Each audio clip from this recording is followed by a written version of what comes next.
on to what we've already given up. It's like we're pacing around the obvious. Separate lives, different stories, 2 out of 4 of us are all fed up. Well, you and I play with fire, but don't say nothing, or we're both busted.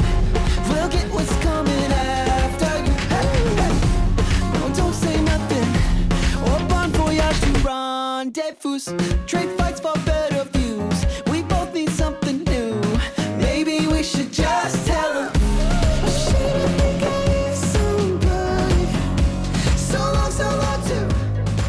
Hello, hive-minded readers, and welcome to the Books and the Bees podcast. Just like bees play a crucial role in pollinating flowers and sustaining life, books pollinate minds and nurture the soul. We see the connection between the two, the delicate dance of ideas and stories that enrich our lives. I'm Hailey. And I'm Cody. Welcome to our podcast. Hey! Hello. Hailey, how are you? I'm good. How are you? I'm good. I have a little bit of a sickness that Aw. hopefully is not too apparent in my voice, but a little bit of a scratchy throat. Yeah, you just sound a little raspy, but who Okay. knows? Maybe the listeners will kind of like that. I don't know. Yeah. Maybe. Oh, man. Yeah, you never know. You never know. Yep. But I feel like it's been going around, so it's Yeah. expected. Yeah, there's been a lot of sickness going around. Yeah, that's true. Man, 'tis the season, though. It is flu season still to our listeners. Yeah, Runs through May, October through May. Go get your flu that's true. shots if That is you are true. able. Those are important. They are important. The last time I got the flu, I was so sick. I was down for days. It was so bad. Yeah, I've never, knock on wood, thankfully had to deal with the flu. So Good. at That's least that really I good. can remember. I did get like, I don't know why. Well, I do know why, because it's college and it's a cesspool of germs. But in college, I got laryngitis like a lot. So like that was never any fun. But I learned a lot of tricks for sore throats. And like I think I told it to you, but licorice tea. I know it sounds disgusting, and I know people can't stomach it sometimes, but it is a heaven send. Yeah. It coats the throat. It's really good. Works wonders. I can't do like licorice flavor at all, so that's not for me. Yeah, it's an But acquired taste for sure. yeah, it's an acquired taste. I had a medicine ball tea yesterday, Oh, I yum. think. And then I have the Harney and Sons peppermint right now to get me through the podcast with a little bit of honey in it to help with that. And I've been drinking a lot of vitamin C products too, because those tend to help, at least with Oh, me, for good. sore throats. So Yeah, good. yeah. But I did get a lot of reading done, which I'm going to talk about in just a second when we talk about what we're reading, because I've been laid up for basically 3 days and had nothing to do but read. So it was a good reading time. Hell yeah. Yeah. Well, with that being said, then do you want to go ahead? Yeah. And Yeah. Yeah. I'll jump in. I finished actually. So I started it yesterday and I finished it today. Heir of Fire by Sarah J. Maas, the third Throne of Glass book. It was a good book. I'm not going to say anything because I feel like it's so hard to give spoilers when I'm midway through the series. You definitely meet a lot of new characters in this book that I enjoyed. I think I enjoyed every new character that I met. And I feel like it's a really good setup book for the next book. So I'm really excited to see this. The next book, Queen of Shadows. I bought it today, and I don't know what it's called, but I think that's right. I bought it. I'll probably start it soonish. I have one book from the library that I need to start that I don't even remember what it's called right now. But yeah, finished Heir of Fire in 2 days. It was a good book, and I can't wait to continue down the Sarah J. Maas train because it's so good. So good. Hell yeah. Yeah. And it just keeps getting better. It really picks up. Oh, I can't wait. Oh, I can't wait. I'm so excited. I'm so excited for you. It's going to be awesome. Yeah, we might, when I finish, we might have to do a spoiler episode of Throne of Glass. I where would we be just talk so about Throne down. of Glass. Yeah. I would be so down for that. Hell Yeah. yeah. That's a good idea. We should do that. We should do that. We totally should. Cool. Okay, Hailey, what are you reading? So I just finished. So in the last episode, I kind of mentioned that I was going on a little Barnes and Noble run over the weekend, and I picked up three books, real life books, despite my other books that are staring me in the face every time I go and pick them up. But it's called one of the books that I picked up to read was called Witches Get Stitches. And when I bought it, so the way that it was set up at Barnes and Noble, not that it, now that I like think about how they were positioned next to each other, it definitely makes sense that the book that I picked up was book three. But yeah, so I picked up book three in this series. Uh, and I read it. I read it despite it being book three because I wasn't going to drive, 30 minutes or whatever back to Barnes and Noble to get the other two. I will be purchasing the other two books, the first two books, to read them as well. But yeah, this book, it's a like witchy werewolf romance. There's lots of spice, I will say that. And yeah, it's a really good book. It's a not too. Let me see what the page count is because I have the physical book in my hand now. It's 408 pages. So, and it is a dual perspective read. So you're getting two of the main characters back and forth, kind of, and their perspectives throughout the book. But yeah, if you're looking for something a little romancy and a little witchy, I guess, and a little werewolfy, it's definitely a good book and definitely a good read. I almost feel like I could read this book as a standalone. It's not like there's a ginormous amount of information that you have to know before reading it. So, and I do this sometimes with books, so it is what it is. But yeah, it's I really good. So I don't think I've ever read a series out of order. Really? I so I okay, that's not true. There was one time, and I can't say it's my fault, but when I was in third or fourth grade, Hmm. Harry Potter was the big thing. It was just coming out, and I did not read the first book, but our teacher had decided to read the second book in class because somebody else had read the first book and he wanted to read the second book. And so she agreed to it. And so we all together read Chamber of Secrets. Oh no. Um, and then after she read to us Chamber of Secrets, then I went back and read the Philosopher's Stones or the Sorcerer's Stone. Um, and that's the only time that I can think of that I've read a series out of order. That's hilarious. Even That's there's so one series I'm hilarious. reading. There's one series I'm reading, which I think I might have mentioned on the podcast one week. It's by Nevo, and it's a collection of novellas, Hmm. and it's about this monk who travels around and hears stories from different people, and they're all a part of the same series, but they're not related in any way outside of the monk being the same character in every Hmm. one. But even those I've read in order as they've been put out. So Dedicated. dedicated, yeah, So yeah. dedicated. But yeah, But and oh, go ahead. oh, go ahead. I was just gonna say this book, The Witches Get Stitches book, is by Juliette Cross. I just wanted to Oh, put the yeah, author in there because that's I good. realized I didn't say their name. But yeah, and yeah, I'm currently reading The Cupcake Cottage though. It's a hockey romance. I literally just started it like yesterday or the day before. And it's by Jean Oram. It was just on my iBooks.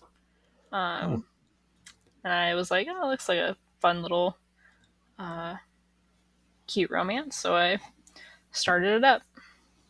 that sounds good. Sounds good. Yeah. Yeah. Yeah. Well, I was going to ask before we get into bookkeeping.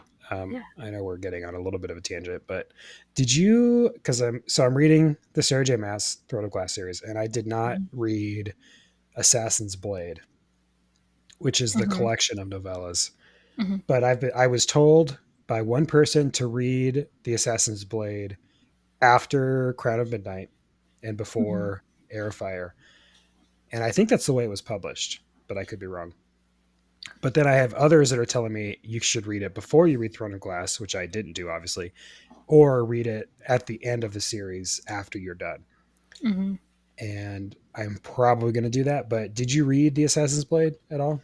No, I literally You have haven't. not read Okay. any of the novellas. I actually, when I was reading that series, I didn't even realize that the Assassin's Blade was supposed to be read in like a certain order.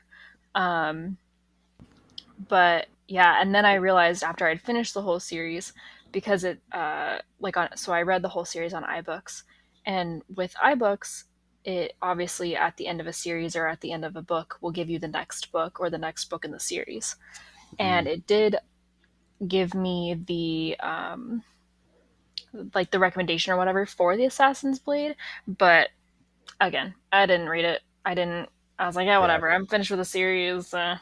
But I mean, I still love the series. I do have friends that are currently reading that as well, and it's so funny that you brought that up because they also asked like, what, what's the word? Oh my gosh, like what order am I supposed to be reading these in? So Yeah. yeah, I think it's I a debate. Yeah, I would say if our listeners, if the hive mind have a very strong opinions, they should let us know because Yes. I'd love to hear. I mean, it's too late for me to do what I think the majority of people do. Um, I have decided to do the tandem read for book 5 and 6. I don't know what they're called, whatever those books are. I'm going to Yeah, tandem read those. one of them's Donna Tower. I know that. Oh yeah, and then yeah, I don't remember what the other one is. So yeah, okay. Well, yeah, let me know what you think if you're listening to this and you've read the series because I'm coming into it, relatively blind. So I'm happy to hear, but there's definitely strong opinions, that's for sure. Oh yeah, for sure. People, I know some people really um, implore other people to read the Assassin's Blade in order, etc. But Yeah. I think it's just whatever the individual prefers. You know. Maybe yeah, we'll see. Maybe I'll read like I've seen the individual novellas at the library that are available. Hmm. So maybe I'll just like read the individual novellas as I'm like in between books just to kind of, have a break from the chronological order, but we'll see. Yeah. We'll see. I don't like to read series back to back to backs too. So, Mm. I usually put a couple books in between. So maybe they'll act like that. Okay. Yeah. Yeah. Cool.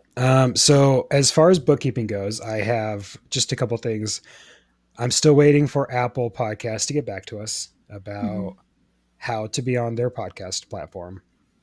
As far as I know, we're not currently on there, but hopefully we will be soon. The literal only issue is that there's no photo on our account and I Hmm. can't put the photo on. I have to do it through our podcast host. And the podcast host thinks that we have that we have our image on there, our Oh. logo. And so I actually don't know which support I need to talk to. I should probably talk to the podcasting host support too. But Hmm. in any case, we're getting there. I did have an interaction the other day with them. So hopefully it'll Okay. be happening soon, but we're still waiting. Yeah, that's really good to hear. At least that it's nothing too crazy that's happening.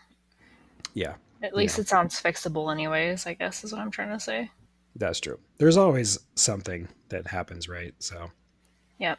we'll make it work. Oh, for sure.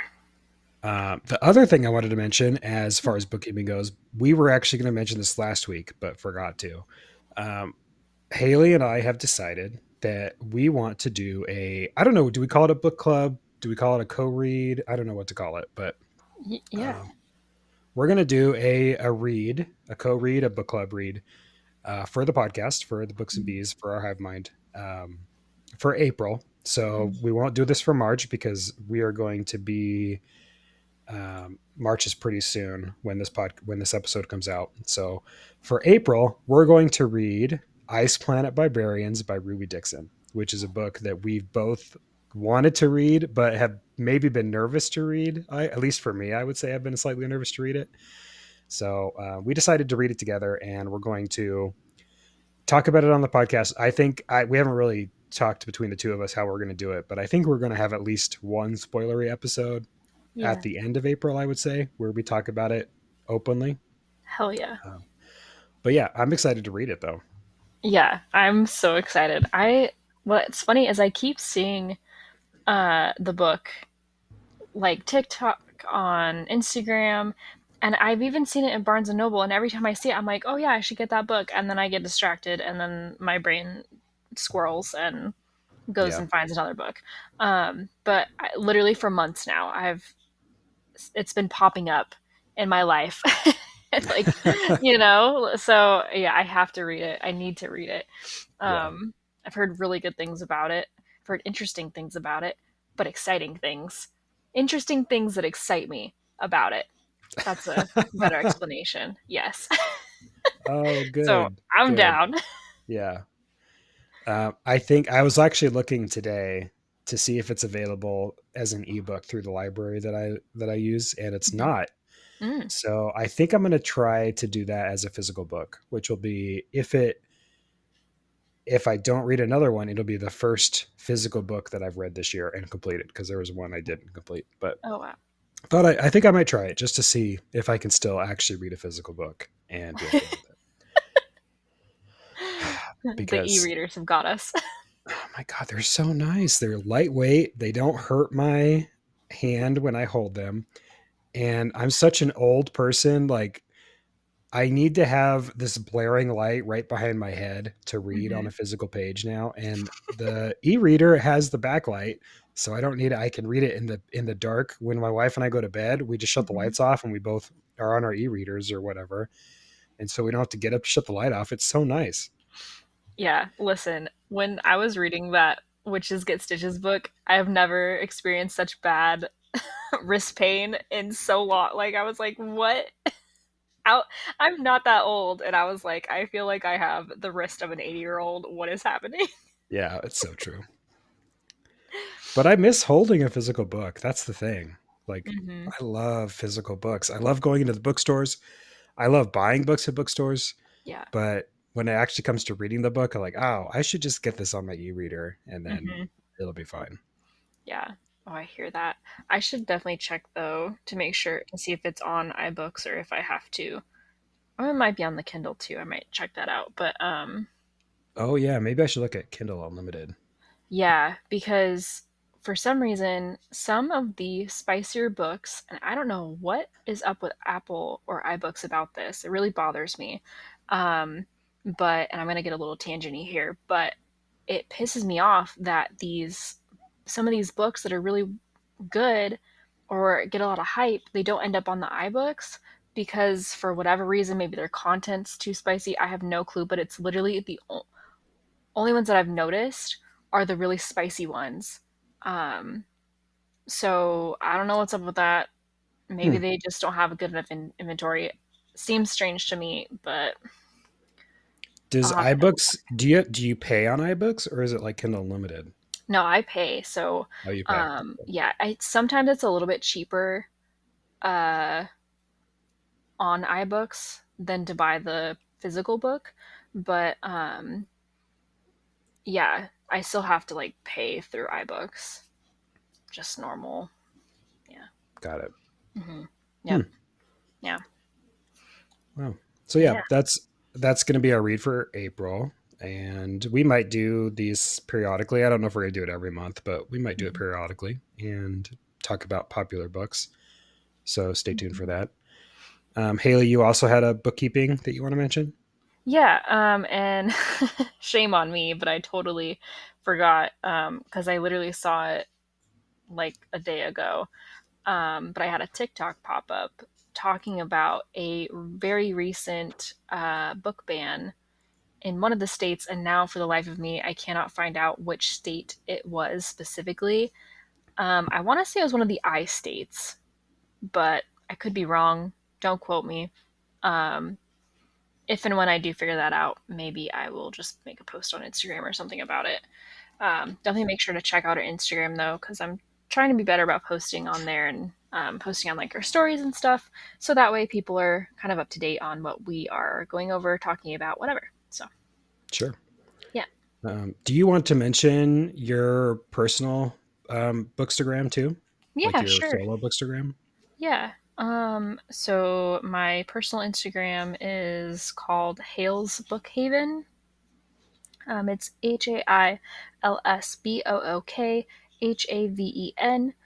Hales Bookhaven, all in word, no letters, symbols, nothing. Yeah, and that's where you can find my personal stuff on Instagram. Woo! Yeah. Yay! I also have one. It's Cody_Books and Bees pod, I think, Mhm. that I don't post on. I've only posted one post.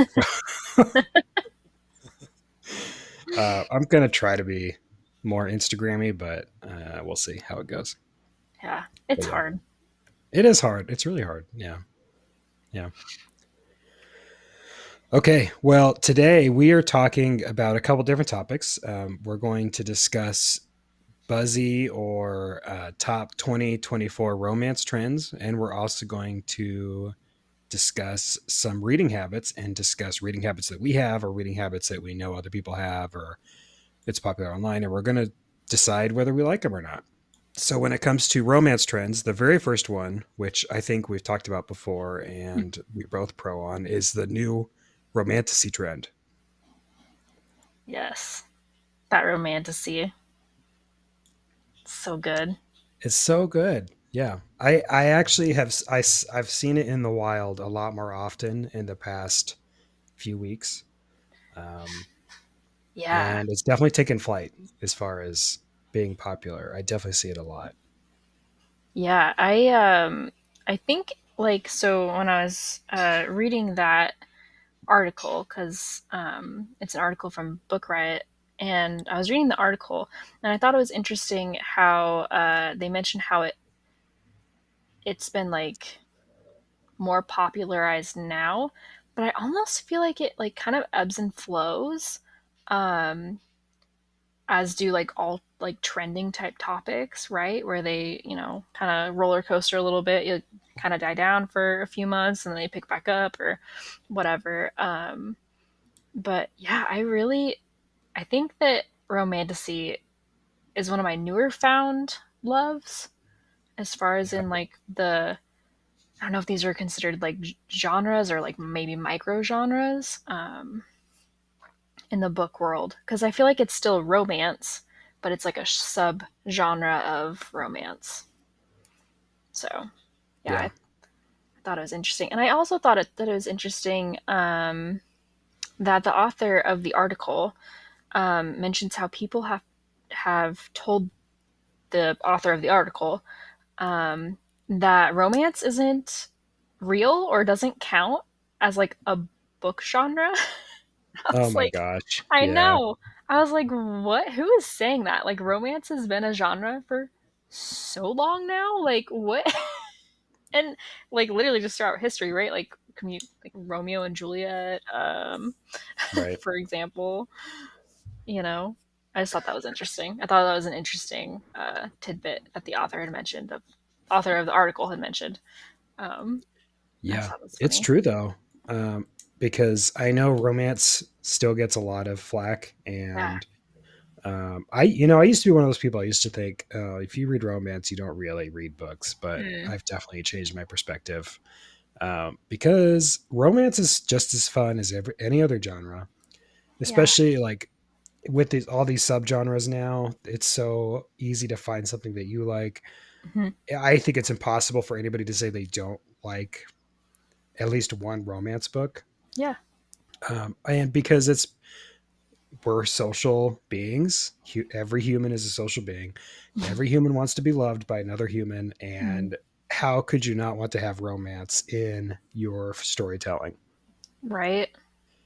So it just didn't make Exactly. sense. But even logistically, I wish I knew. I was listening to something else talking about this, and I think they said romance is like the most popular selling genre, and romance like carries a lot of book publishers because romance buyers just buy romance all the time. Mm-hmm. And so like the majority of books sold are usually romance books. Yeah. Which, Um, yeah, which makes sense, you know? man. Look at, I mean, Sarah J. Mass, speaking of Sarah J. Mass, we talk about her so often. She has like revolutionized the way people sell romance now because of her series.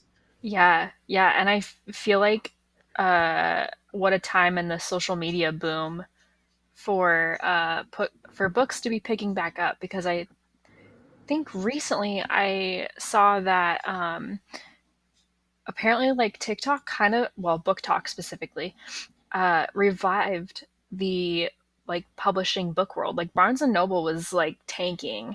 apparently.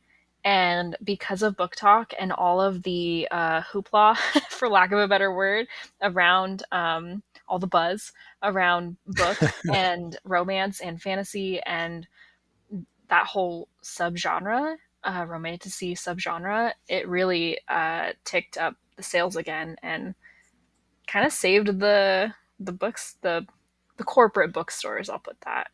I don't know Yeah. about the indie smaller bookshops, but yeah, Yeah. it's interesting. And I wanted to kind of note some romantasy, quote unquote, books that I've read and enjoyed, well, authors. So if you are looking for maybe some romantasy authors, I would recommend Piper C.J. and Scarlett St. Clair. Scarlett St. Clair has written, she wrote the Hades X Persephone Mm. books, and then Piper C.J. has The Night and Its Moon in that series, and I think she's coming out with two more series. Not necessarily all of them are romantasy. I don't know. I could be wrong, but I'm pretty sure her next one is romance esque. Um, so yeah, I definitely would check those two authors out and their works if you're looking for Right. something romantic-y. Yeah, Whoop. yeah. Yeah. Yeah. We both love romantasy here. So Mm-hmm. that Oh, was an for easy sure. one. Yes. And I feel like the next popular trend is one that you can talk about much better than I can. So you do want to take this one? Yeah. So the next one is paranormal romance, especially vampires. I love that it has in parentheses, especially vampires.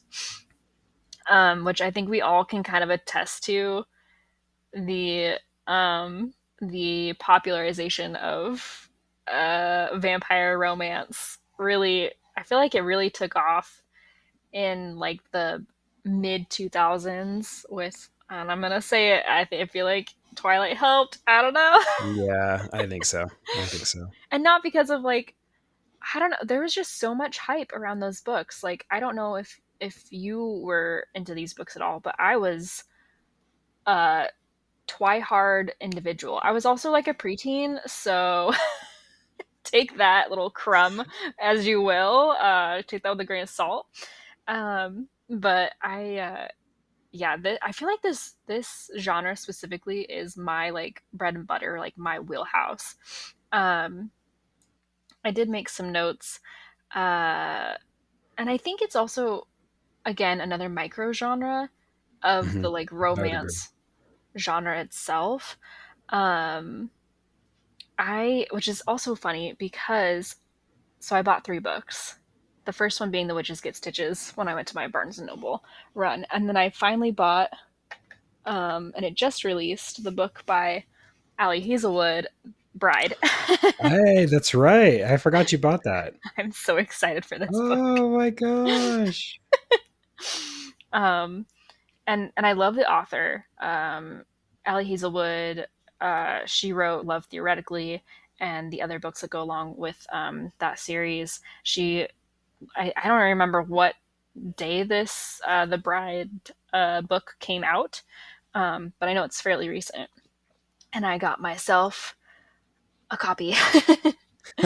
But I think it's a perfect paranormal romance. I think The Witches Get Stitches could also fall into the paranormal romance.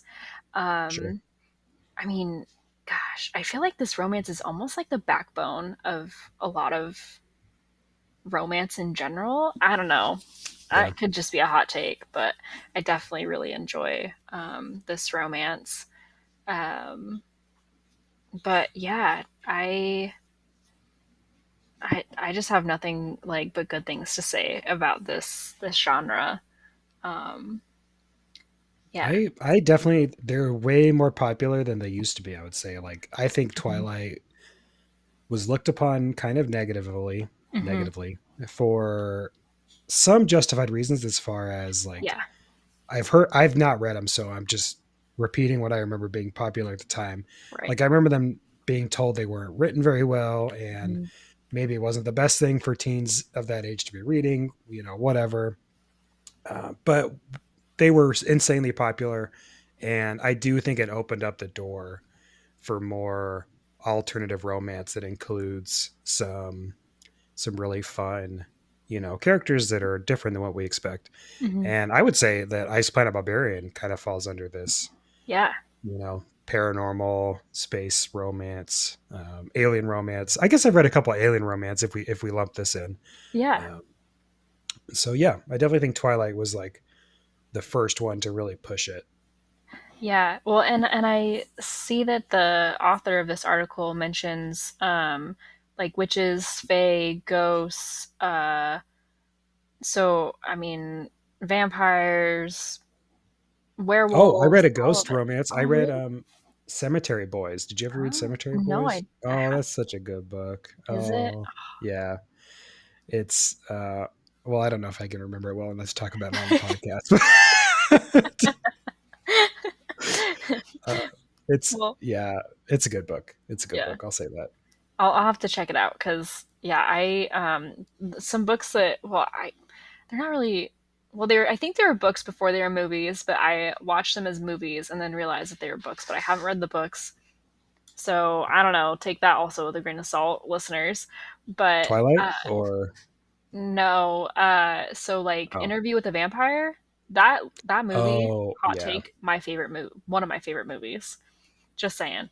And then there's another movie, but I'm like 90% sure that it was also a book before it was a movie.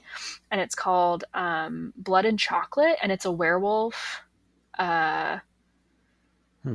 romance type um, book movie. I watched it as a movie, but it's a book. It's a movie based off the book, but it was really good. But yeah, and honestly, like I yeah, I just feel like this genre, this micro genre, whatever, has something for everybody. Because if you're not into vampires, you can read about witches. If you're not into witches, you can read about ghosts. If you're not into either, you can read about where it's just it's awesome. Yeah, I would agree. There's actually one book that I think I told you about called Bored Gay Werewolf Oh, by Tony Santarella, and it looks like a great book. That's about a college dropout who's a gay werewolf, mm-hmm. and it's on my TBR list. So um, I'm definitely looking forward to getting to that book. So yeah, definitely popular. Yeah, that sounds like a good book. Yeah, And the cover is beautiful too. I love the cover. I love a good cover. Me too. I love a good cover. But yeah. And speaking of covers, the next next topic was pink covers. Pink Which covers. yeah. Um, I don't know how much to say besides the fact that the covers are pink, but I love pink covers. I think they pop. I think they're. If I see a pink cover at a Mm-hmm. bookstore, I know what it's gonna be. It's gonna be a romance like Mm-hmm. 95% of the time, Yep. and it's gonna get my attention because usually it's like neon fluorescent pink, flamingo Yeah. pink, and I like it. I like it. I think they're nice. I think they look good on your bookshelf. I love Yeah. it when you have really colorful book covers on your bookshelf. It makes it look so much more fun to look at. Um, there's definitely a lot of books. Like, what was the new Emily Henry that came out last year? I think it was called Happy Place. Yeah, I don't know. I'm gonna look it up real quick. Yeah, look it up because, and I honestly, when I think about pink book, I just don't like. When I read this, I was like, "Pink books are awesome." What do you, like, I who, know. who Yeah, doesn't I love a thought the pink same thing. book? Like, is it is It's it Happy bad to Place. have a pink book? It is. It is Yeah, a yeah. happy place. Okay. Um, yeah, the pink cover makes sense to me. Yeah. I personally like pink. I don't Hmm. wear it very often, but I think pink's a great color to have, and it just makes it so much easier to see a book. So I Yeah. love pink covers. Yeah. They really do pop off the page, and I'm trying to think of the um, Pink Book. Then I think it's the one that we just talked about in last episode that's coming out next. Oh Yes. gosh, it's coming out Um, soon. it the day this podcast is released, this Oh episode really? is released. The Okay. Partner Plot by Yeah. Christina Forrest is Hmm. going to have a pink cover. Yeah, Yeah. And it's I cannot wait for that book because yeah, I can't either. the the one that I read, which I believe was the Neighbor Favor. I want to make sure that that's right before. Yeah, the Neighbor Favor. That one was such a good book, so I can only imagine that the Partner Plot is also going to be a really good read. I agree. I agree. But yeah, I got like such a little cackle out of reading pink covers. I was like, yeah, they're awesome. What about Pink it? covers are amazing. Yeah, what are you talking about? Right? Yeah. It's so funny. Uh, so another very popular micro genre or subgenre that we've talked about before, and I also think you're better at talking about than I am, is sports romances. And of course, we're including hockey as a part of this, Hell yeah. but it doesn't have to. There's other sports besides hockey. Hmm. But sports romances is a trend. What do you think about that? Yeah, I listen. I love sports romances. I don't even like I hope that they stick around forever. I know right now it's like really mainstream because we have like celebrities dating sports athletes, we have, athletes coming into the limelight, we have people, book talkers talking about uh different sports romances, and I hope and pray that this genre continues on because I've read a fair amount of sports romances, not just hockey. I've read quite a few soccer romances. Mm. If our reader or listeners, sorry, our listeners, uh, may not know this, but I played soccer growing up pretty much my whole life. I had played other sports. I did track. I snowboarded. I don't know if this is considered a sport, but I did like dirt biking, not what's the word? Not like for any sort of sport wise, just for fun, just recreationally. There we go. That's what I was looking for. My brain lately. Um it's so bad. And but I've done my fair share of like sports types things, and I love a good sports romance. And I love reading soccer sports romances because it like just pushes me back into like nostalgia of my glory days as an athlete. But just I totally say that in jest because uh, soccer superstar I was not. But I did play club ball and that sort of thing. But the romances though that come out of these books is chef's kiss. Chef's kiss. They're so good. Um, and also, funny thing about this genre being Oh, you mentioned, bought the Tessa Bailey. Oh my gosh. yeah.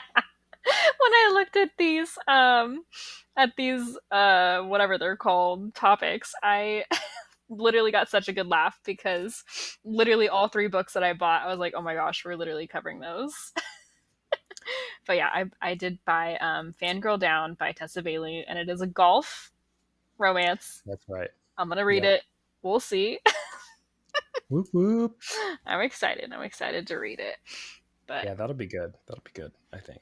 yeah. for Yeah. sure. So I have read a couple of sports romances. I haven't read a hockey one. Well, I guess I kind of did, but that was different. But I also like them because there's a lot at stake besides the romance, and I love like the plot of sports movies and like the fact that they're trying to get everything out there on the field, Mm-hmm. and it makes for a good romance too. Um, and so yeah, I'm definitely a fan of sports romance. My wife is a huge hockey romance reader, and so I definitely have heard a lot about those specific ones. But yeah, I love baseball Mm-hmm. books. I love football books. I'm a big football fan, so Mm-hmm. football romance books are good. All that's good. Yeah, and if our listeners want some different romance books that are sports romances specifically, there's two by Chloe Leese. I hope I'm saying that right, their last name. And it's Only When It's Us, which is soccer oriented, and then Always Only You, which I believe was hockey oriented. Um, they're two in like the series. I don't know if that's called a series or not, if two books are called a series, but and those were a really good read. I enjoyed them thoroughly. So if our listeners are looking to get into some different genres, maybe pick those up, see if you like it. Yeah, absolutely. Yeah. All right. Yeah, so the next topic was self-publishing and fan fiction's influence, which I thought was interesting. I don't know about you, but Yeah, it is interesting. I don't know much about the fan fiction space, so I've talked about that Mhm, before, mhm, but I do actually pay attention to some self-published books, especially like Book Talk has a lot of people who are promoting their books, and I definitely see more self-publishers getting their book content out, mhm, and I do think it pushes the big five of publishing, traditional publishers, to mhm, step up their game a little bit.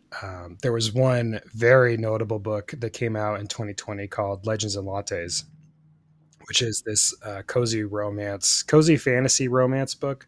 mhm, Um, and it totally blew up on Book Talk. It was self published by this mhm, small publishing group, and um, everybody was reading it because the cover was so fun to look at. And then it got bought out by a big publisher, by Tor, and mhm. republished. And now there's another book under the same series. And I think that's been pretty popular. A lot of books that are getting self published are now being noticed by traditional publishers to be republished. And there's so much romance fiction out there Mhm. that people like. And I think the self publishing space is a good place for that to happen.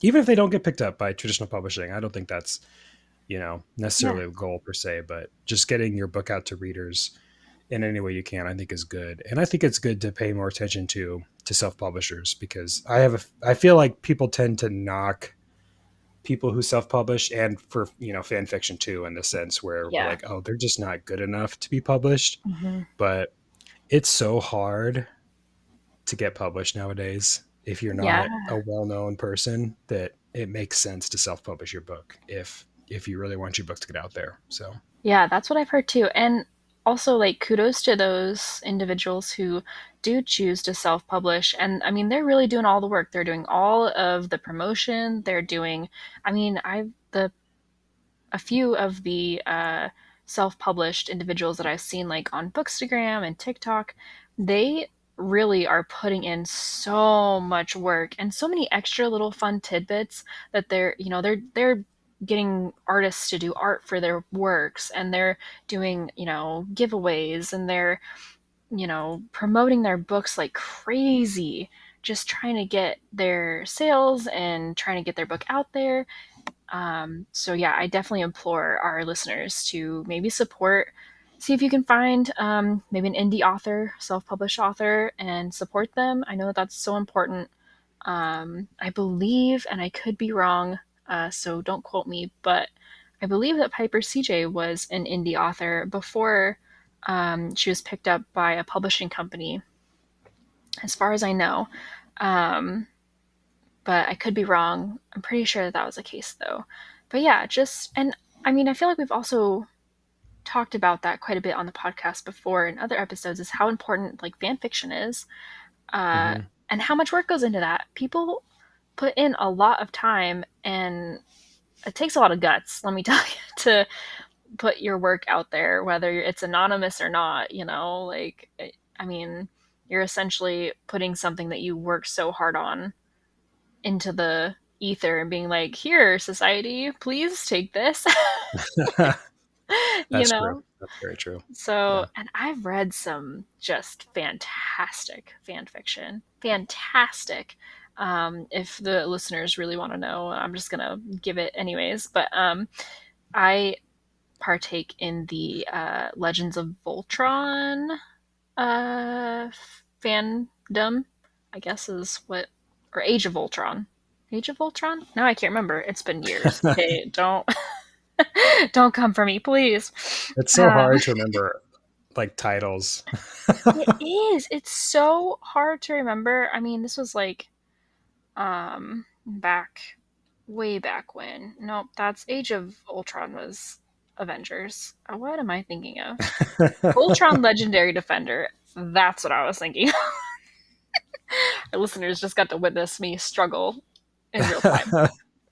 Um, but yeah, it's I've that is like my fan fiction space that I love to go to, and there's some just brilliant works, and also the Hermione Granger and Draco Malfoy fandom. I've heard of it, but I haven't read it. There's some good stuff in there. Let me tell you. Oh, that's so funny. But Yeah, yeah, I yeah. like that. Where would we be without any of that? Where would we be without that? That's Mm-hmm. true. That's so true. There were some honorable mentions too that were part of this, and there's one that I really want to talk about because I love it. Mm-hmm. It's illustrated covers. The like modern romance books nowadays Mm-hmm. have those like really nice drawn illustrations on the covers, and Yes. I absolutely love them. I think they're the best thing that's happened to romance in a long Mm-hmm. time. What are Yes. your thoughts? I love them. I think they look cool. I'm sure that there's probably also a lot of work that goes into those. Oh yeah. Um, Yeah. and I'm sure the author probably takes a lot of time to figure out who to go to, which is so funny that we're mentioning that because I just saw a thing about authors using AI for their cover art and not disclosing Oh. it. Yeah, which I thought was interesting. That's kind of a buzzy hot topic happening in the book world right now. Um, Oh, interesting. yeah, so I don't know if maybe we want to do an episode on that or talk about it a little bit more in another episode. But yeah, so For sure. I think that it's really good to support those illustrated covers and make a point to say, hey, we like those Yeah. more. You know what I Yeah. mean? But yeah. I love going to the romance table at Barnes Mm-hmm. and Noble and just looking at all the different covers They're because so they're good. so fun. They're so And good. you know what you're gonna get, like just by the cover, even if you don't read the title, you know what the book's gonna be. If it's a Yes. sports romance, if it's a paranormal romance, like you're gonna know right out of the jump what kind of book it is. And I love that in a cover. Mm-hmm. For sure. Yeah. I agree. The other two were second chance romance. Yeah. And I don't know what that means.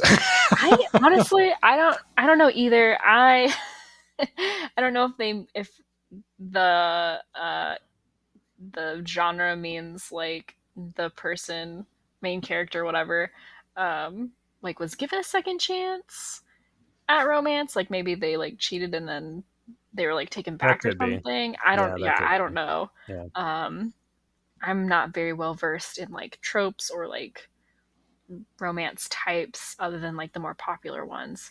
Um, but yeah. I yeah, don't think I've ever read a second chance romance before. yeah, and I don't. If I did, I didn't realize that that's what it was at the time. So I can't think of anything like off the top of my head that I was like, oh yeah, that one. But yeah, if our listeners have ever read, maybe give us some recommendations or let us know what Yeah, second chance romances you've read, because I'm interested. I'd like to yeah. know. Me too. Yeah, me too. Yeah. And then the third one is called Breeding Romances, Why Choose slash Polyamory slash Multiple Partners. Um, s- uh, I know. I'm like, I'm so. It makes me giggle because so, yeah. Um, my wife has read some of these books for I sure. have to. And I don't have any problem with it. I actually think they're great. I love Yeah. it when you have non-traditional romances, especially, Mm-hmm. LGBTQ. Yes. Having multiple partners is a part of that, and I think that's a real space nowadays. Yes. But calling it breeding romance to me Yeah. is so weird. Well, and that's what was making me giggle was the breeding. Yeah, I'm like, really, yeah, y'all? But I get it. And listen, I'm not knocking anything because I've read a fan fiction or two. I don't know if I've actually read published, like, like by a publishing company, books that are considered breeding romances. If I have, I don't know what ones they were, but yeah, the why choose and the polyamory, multiple partners, I can get behind that completely. yeah. I and there's and I don't know if this is considered in that category. And that's the thing, right, about some of these like very micro categories is it's hard for me as a reader to read a book and be like, ah, yes, that is what that is, without maybe like the book telling me that that's what it is, or like mentioning that subcategory in the description of the book. Um, Yeah.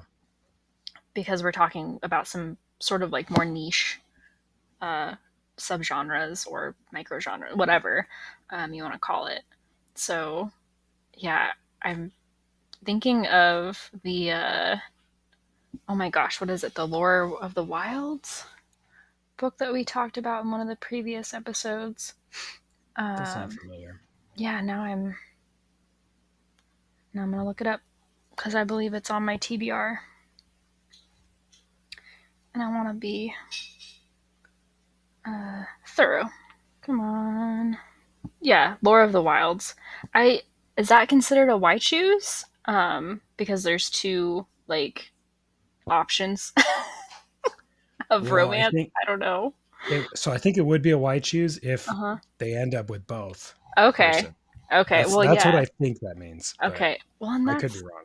okay. Then I've read a few books for sure. Then of why choose for sure.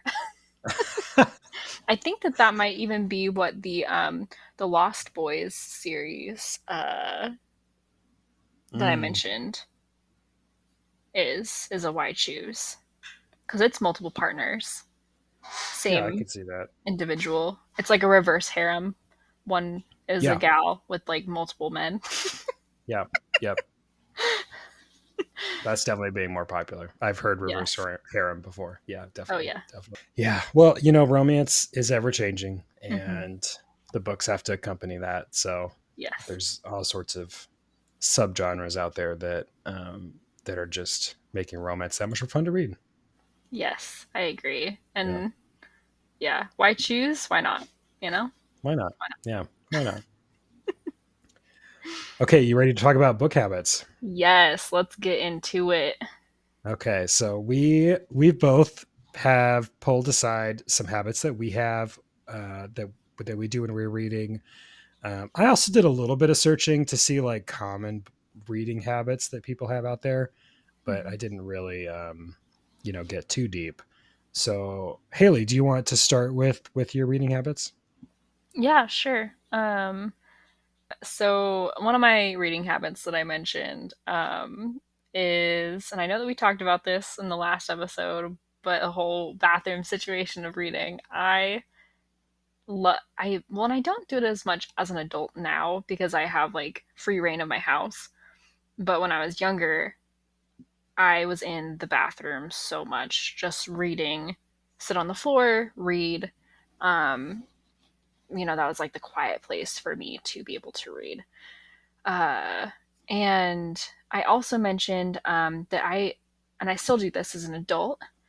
I love to go outside and read if like the weather's super nice. When I was a kid, my parents at their house have this like patio type area, And most days after school or during the summer, as I got older, my parents could find me just sitting at the patio reading a book. And my dad would come home from work, or he'd come home from his lunch and be like, "What are you doing?"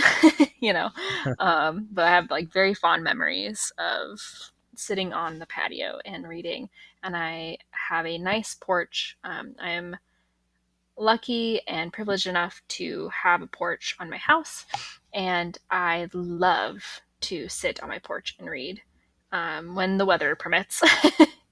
If Yeah. it's if the weather's nice. But yeah, that's my first reading habit that I enjoy.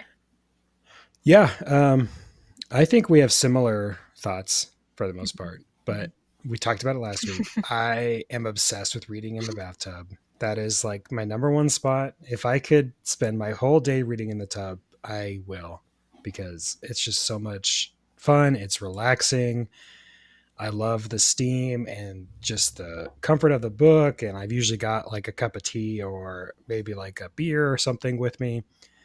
Just love reading in the tub, especially now that I have an e-reader. It's so much easier to read in the tub than it was when I primarily read physical books. And my e-reader is waterproof, so Oh, I feel nice. comfortable having it in the tub. Not that I've dropped it, luckily, but it's good. I also like to read outside, but I don't do it as often as I wish I could. I was actually thinking while you were talking, I do enjoy reading outside, but what usually ends up happening is I get distracted by something and then I don't end up reading.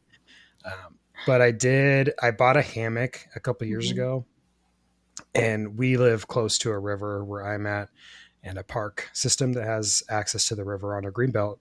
Mhm. And so I'll take my hammock down every once in a while in the summer and read in the hammock by the river, which is really nice. When we go camping, I usually read the whole time we're camping, and I'll do Mhm. that in the hammock or, whatever. I used to do it a lot more, and I don't do it as much, but I used to walk around my neighborhood or the greenbelt nearby, Mhm. and I would listen to books while I was walking, Mm. which is really nice. Mhm.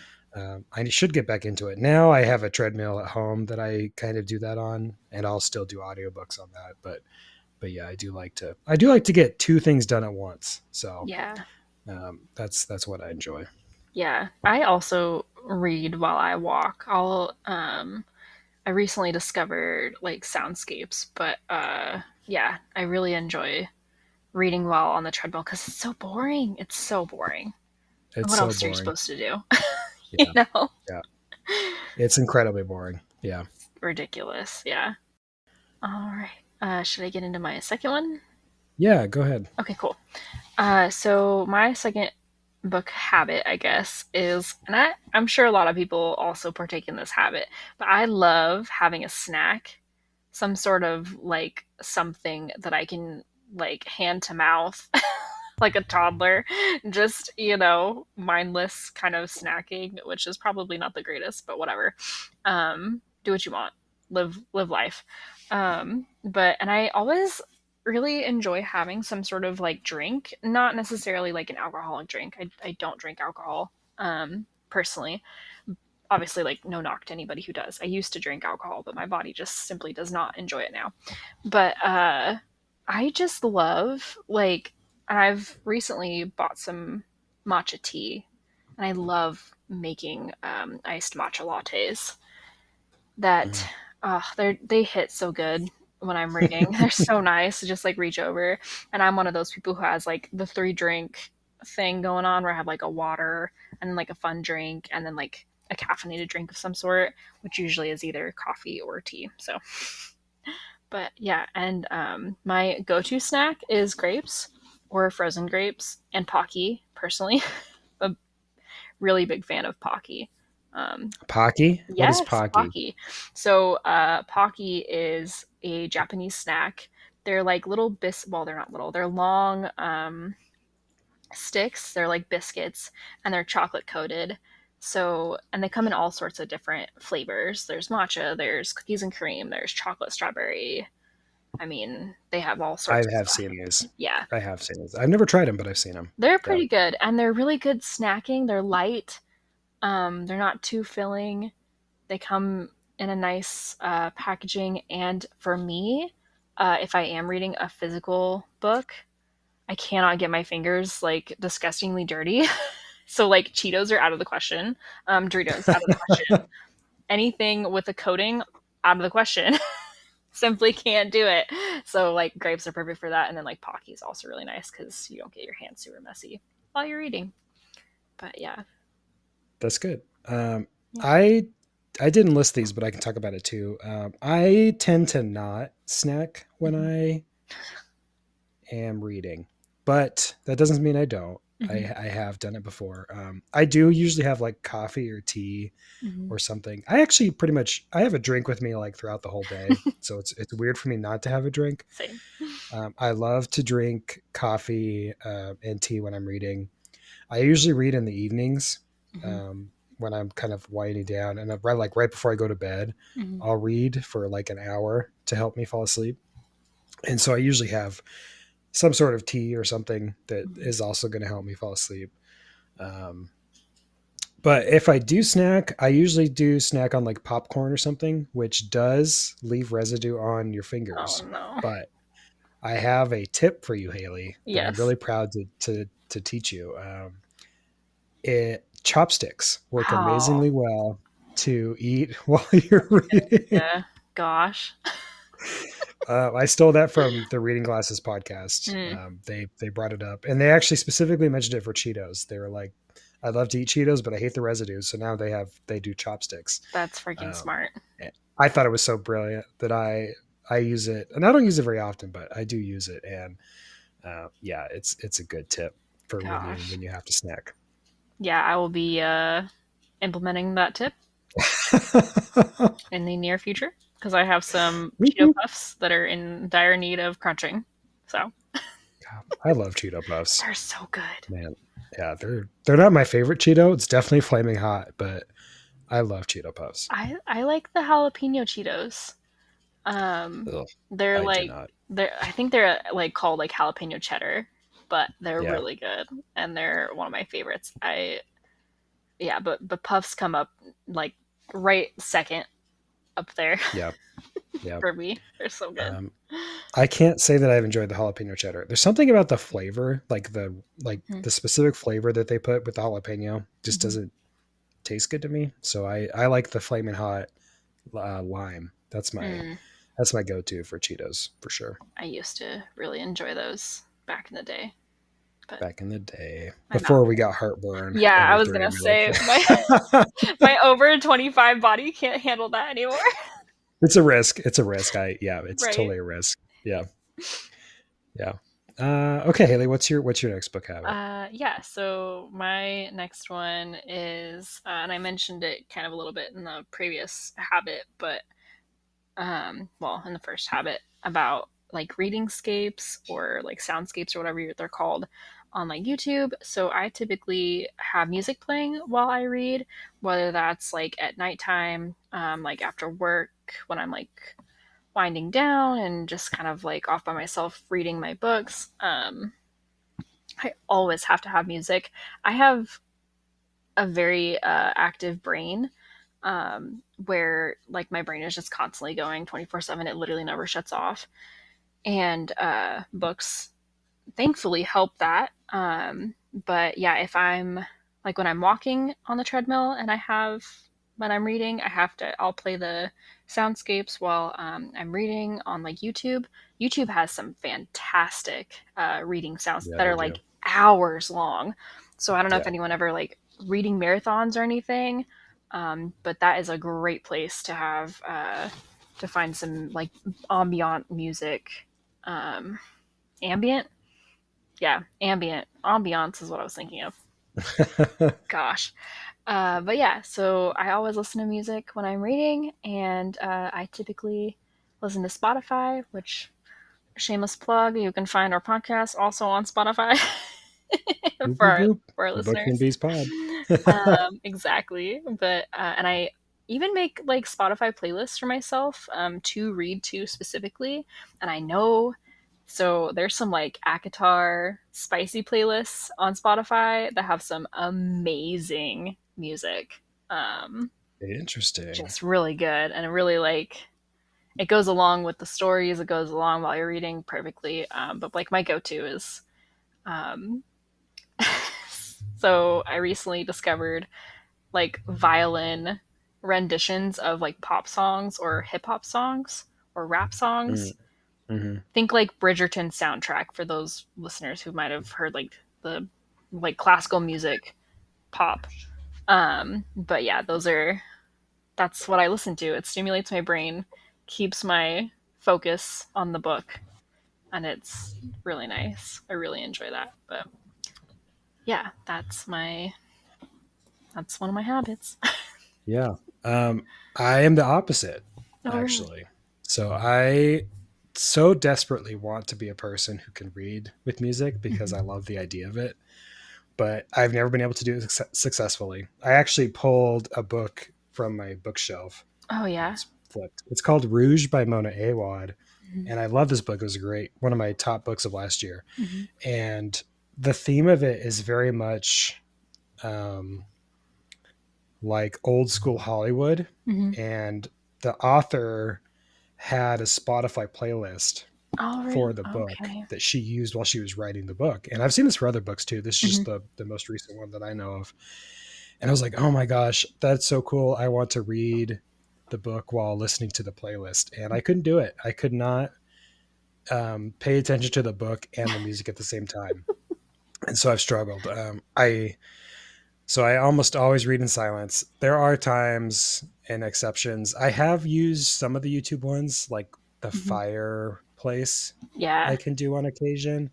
Um, I like if it's a rain sound or maybe like a cafe, I can Mm-hmm. do that. Mm-hmm. But if there's any like lyrics and like actual song, I tend to get picky about the song. It's like, oh, well, this song doesn't actually match what I'm reading at the moment. Right. So then I end up scrolling down to like find a song that works. And then I spend more time focusing on the song than I do about the book. So it's never worked for me to do that, unfortunately, even though I want to do it so bad. I would love to be a person who can listen to music while they read. Yeah. But I usually demand silence. I think part of the reason I struggle reading outside is because even like birds chirping and stuff Mm. can be distracting to me. And so, like, if I'm in a public space, it can be hard to read unless I'm really, really, really into the book. Um, Yeah. so usually it's quiet for me. I do have a sound machine at Mm-hmm. home when I'm going to bed again because the goal for me at 9 o'clock is to get to bed as soon as possible, and I have to like get my tea ready. I've got to read my book, and I've got this sound machine that is like a nightlight Mm-hmm. combo of a sound machine, and I play rain sounds on that to read to before I go Yeah. to bed. Oh, that And sounds nice so though. that's about the extent of what I use. Yeah. I feel like the only time that I read in like quote unquote silence, but even then like we usually have like the TV on just to kind of like fill the noise. It's essentially like our version of a white noise, but we're usually watching some sort of like Disney movie while we're like trying to fall asleep, and then we just let it play Mm. until it turns off. But the only time that I read in silence is when I'm like zooming through a book at the wee hours of the night. We're talking like 1, 2, 3 a.m. and I'm like trying to finish Ooh. a book, or I'm like really into a book, or I just can't sleep because I wouldn't say that I have insomnia, but I definitely sometimes struggle to sleep late at night, wee hours in the morning. Those are my Yeah, silent times. I get that. I get that. Mm-hmm. Let's see. Do you want to do your next book habit? Yeah, sure. Um, so my next, but I wouldn't necessarily consider it maybe a habit as more as like a thing that I do. I don't know. And maybe it is a habit. I'm not sure, but I really love bookshelves, and like even people who like curate their bookshelves, whatever. I'm a big stickler on like storing my books, I guess, or like displaying them or like keeping them in a very safe place so that they don't get ruined, bent, what have you. Cause I'm one of those people even growing up, I do not dog ear my pages unless I absolutely have to. If I mean, that is like a last ditch resort, like, can't remember the page number sort of thing. Because that's what I'll do is I'll like try to remember the page number that I was on. If I don't have like a bookmark or a piece of paper or anything to keep my space in like a physical book, because we're talking physical books and not talking like e-readers or whatever. But yeah, I'm very particular about my books and keeping them nice and neat and whole, well kept, I guess. I don't know. Yeah. So when you have your books on a shelf, Mhm. do you categorize them by any particular order? Not currently. I used to. So since we moved, I haven't really had like a legit like bookshelf. Um, I've just kind of literally still most of my books are in boxes. Just because we never got really around to unpacking all the way when we moved. But when I was younger and I had my own bookshelves, yes, they were like fantasy, and mind you, I read like mostly like fantasy romance and like vampire romance, that sort of stuff. I had like different shelves were for different, like, I kept all the authors and all the books that were in a series together. So like all my like Twilight were together, all my like Vampire Academies were together, but they were all on the same shelf because they were all like vampire Mhm. related. And then like all my other uh random books, I guess, like miscellaneous books, were put in a different shelf. Um, but yeah, I'm pretty particular about the integrity of my books, I guess, for lack of a better term. Yeah, I am too. I don't like to dog ear. I don't think I've Mhm. ever dog eared a book Mm-hmm. except for like a textbook maybe, Yeah, which to me those don't those don't count count. as books. Yeah, I don't like to mark books. I even if it's a hardcover book, I'll Mhm. take the dust jacket off, Yeah. and when I'm reading, I won't have the dust jacket on to make sure it looks nice. Mm-hmm. Um, which has bitten me in the butt because if I end up not finishing the book and I never put the dust jacket back on, I can lose the dust jacket, which I have done on occasion, or the dust jacket gets damaged Yeah. because it got crushed by something or, something Mm-hmm. like that, which is not good. But Yeah. yeah. Yeah. I'm. And I do, Oh, go ahead. oh, go ahead. No, go ahead. I was just going to say, I do have a bookshelf that Mm-hmm. I'm looking at right now, and it's not organized in any way, shape, or form. I used to be really good when I was a kid too. I had like a sci-fi section and a fantasy section and Mm-hmm. a horror section, and they might have been organized by author if I remember right, like Mm-hmm. in alphabetical order. Oh gosh. Um, and then I had a Stephen King collection, which I still have, and those were organized by his published date. So I had them in order of pub date Mm. for years. And then when we moved here, I never really organized them in any way. The Stephen King books are in their own shelf because I love his work so much that I like to kind of have his book stand out. I also have like 60 of them, so Yeah. it takes up a whole bookshelf. But the other ones are just kind of spread all over the place. And I probably should organize them some way, but every time I think about doing it, I just end up doing something else. Yeah. I definitely once I get my life in order, I will be um organizing my books, putting them on a shelf at least. Taking them out of their boxes, letting them see the light of day. Um, Yeah. but yeah, I get that whole dog ear thing. Oh man, that used to like, I used to feel so bad about like library books and checking them out and seeing that they had been dog eared. I'd be like, "Ah, this poor book," which is so silly, but Yeah. I don't know what Yeah. that's about. But yeah, It's true. and I'm not a fan of dust jackets. I don't know what that is. Yeah. I just, they like drive me nuts because, like you said, they either get lost or you take them off because you don't want to ruin them, and then they end up in La La Land, and or you keep them on but then you're like afraid that you're gonna ruin them because you're like handling the book, and then they get bent because they're usually like paper and Right. get bent and folded and ripped and all that other fun stuff. So Yeah, I'm not actually hardcover books in general. I love the way they look again, but reading them is so much harder than yes. um, even like a soft cover book, a paperback book. And I actually like paperback books better now than I did when I was a kid. I used to just only read hardcovers, but now, I don't. So Yeah. I'm also really particular about bookmarks. So I always use a bookmark. I never use anything besides a bookmark to mark my place in a physical book. And I usually match the book with the bookmark with the book. I usually match the bookmark with the book. So if it's like, for example, I'm holding up Rouge by Mona Ayoade, which I just talked about a second ago. This book, I would have a pretty lengthy bookmark because it's kind of a bigger book. And I would probably have some sort of like horror bookmark to go with it. If it was a shorter paperback, I would have a shorter bookmark and, have it try to be themed based off the genre.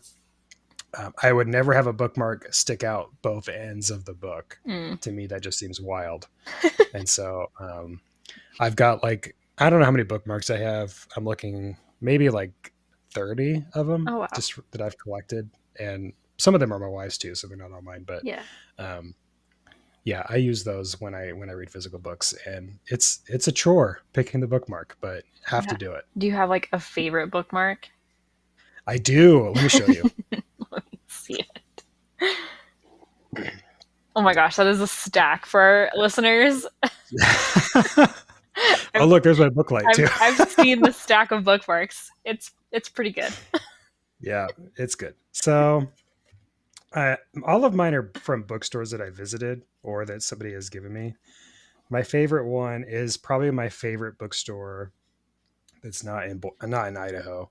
And it's a little dragon from a bookstore called Mysterious Galaxy. That's in San Diego, and they actually share the same birth year as me. So they're 93 and they just celebrated their 30th anniversary. And so I love that bookmark. And then one that I got in Chicago that I think I've shown you before. Yes. It looks like a ticket stub. It's from Exile in Bookville in Chicago. And it looks like an old school like concert ticket stub. And there's so much thought that goes into this bookmark that I just love it. And yeah, I also have one. This is probably my average one that I use. It says, "Drink good coffee, read good books." And I think I got that at Barnes & Noble like 3 or 4 years ago. Words to live by. So yeah. There's all my bookmarks. Maybe I'll post them on the Instagram or something. Do it. Do it. I have a few bookmarks that are tucked away, but I have one set that I got from it was either an art museum in Seattle somewhere, or it was from the Seattle Public Library. I cannot remember where I got it from. But I have some Van Gogh because he's one of my favorite artists. Like classical artists. And they're Van Gogh bookmarks, so they're like different. So they have like Starry Night and The Scream and the sunflowers. And I actually have one of them like framed because it just made like for a really cool art piece in my house at the time, or apartment, whatever. But yeah, and I like framed it and like put it up on the wall. It's like an art installation, part of my gallery wall of art. And then I have these really cool ones that are like magnets. They're interesting. So they're like they fold over a page. Yep, and they fold over a page. My only thing about that is I'm always afraid that they're going to indent the page really bad, or that like it's going to rip the page because it's they're pretty heavy, and they're like UK themed. They have like the UK flag and like the little like telephone booth. They're really cool, but yeah, those are my like 2 really cool bookmarks. So I'll have you know that my bookmark for this book was a grocery list. No, Yes. no, I can't. No way. I know. Shame. Yeah, I can't.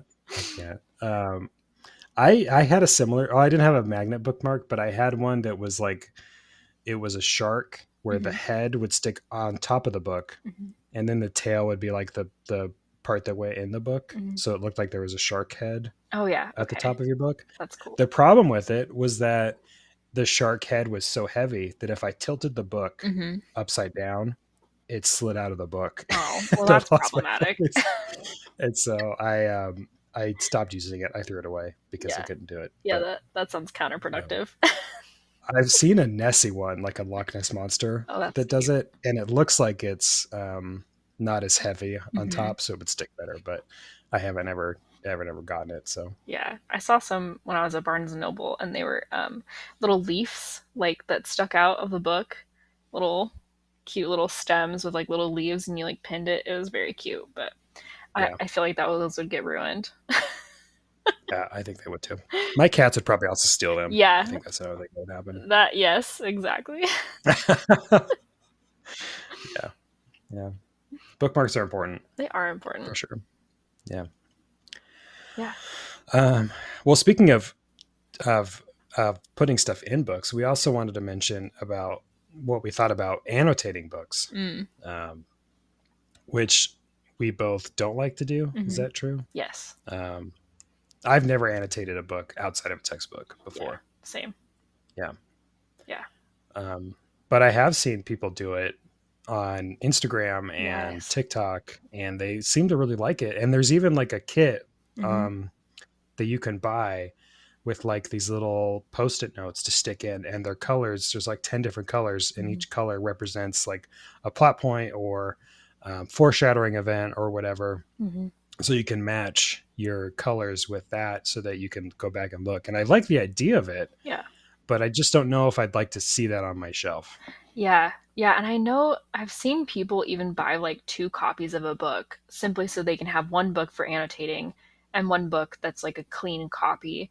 And yeah, I don't know if that like particular habit is for me.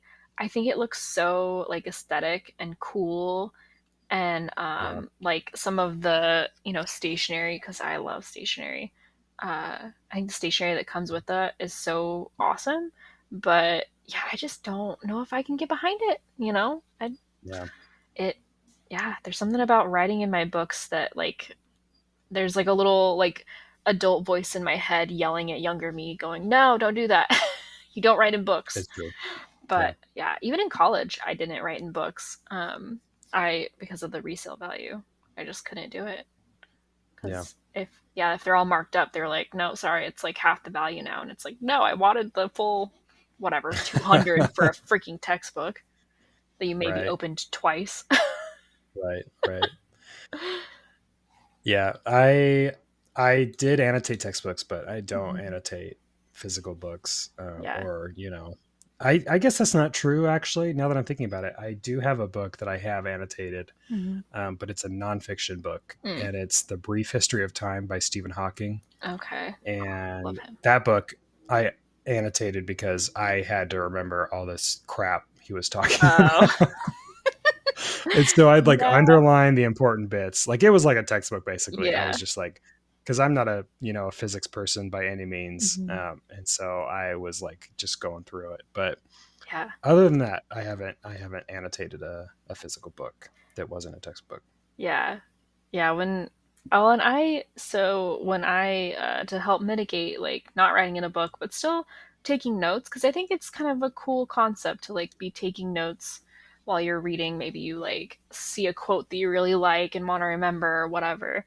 I actually bought some stationery while I was not from Barnes and Noble, but while I was out and about shopping, and I bought a really cute notebook and some really cool pens that are like, nice and fancy.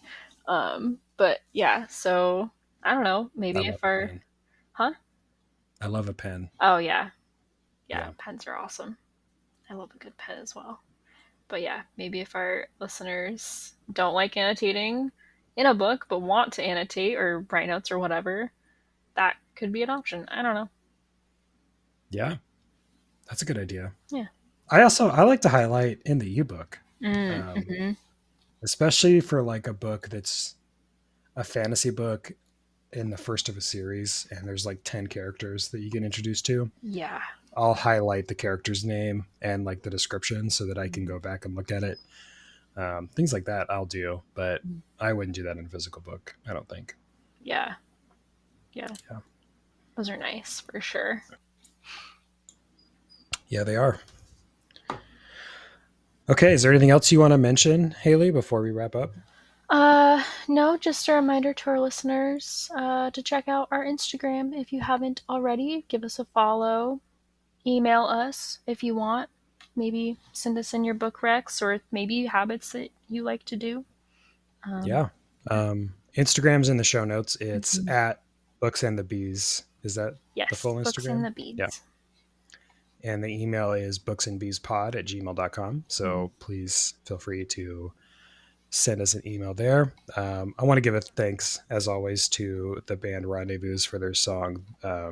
No, sorry. The song's called Rendezvous. The band's called This is American Indie for their song because it's great. Mm-hmm. And thank you for listening, wonderful listener. Yeah, thank you. We appreciate it. Hailey, do you want to close us out? Yeah, I will. We hope you enjoyed this literary journey as much as we did. If you're buzzing with excitement, don't forget to subscribe, email us, and leave a high 5 worthy review on your podcast listening app. Until next time, happy reading, and may your shelves be filled with tales as enchanting as a blooming garden. Keep the buzz alive, and we'll catch you in the next chapter. Bye for now. Bye. Bye.